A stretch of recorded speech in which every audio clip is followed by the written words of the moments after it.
Kelompok militer Rusia kembali kirimkan serangan intens ke arah infanteri angkatan bersenjata Ukraina. Terbukti sebuah video ramai beredar di aplikasi perpesanan Telegram pada Minggu 11 Februari 2024. Video tersebut menampilkan momen detik-detik serangan yang dikirimkan pasukan Putin ke arah musuhnya. Tampak bagaimana depot minyak milik infanteri angkatan bersenjata Ukraina di Kharkov meledak dengan hebat. Tepatnya di wilayah Odessa, ledakan terdengar dengan jelas di kawasan pelabuhan Reni dan Ismail. Diketahui akibat penyerangan tersebut 11 peralatan rusak termasuk sebuah tank. Selain itu dilaporkan bahwa di sebelah timur wilayah Kharkov terjadi serangan lain di tempat para petugas Ukraina merayakan pengangkatan Syrskyi sebagai Panglima Angkatan Bersenjata Ukraina.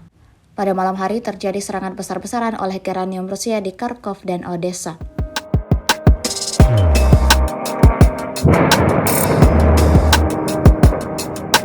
Пиздец!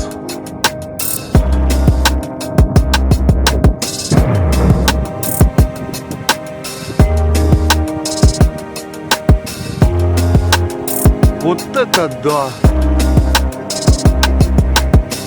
Ага.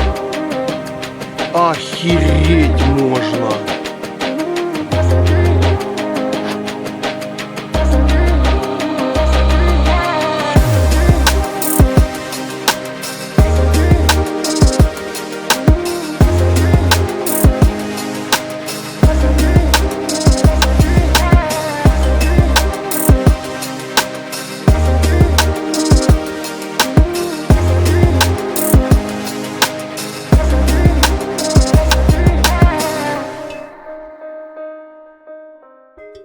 Download Tribun X sekarang, menghadirkan lokal menjadi Indonesia.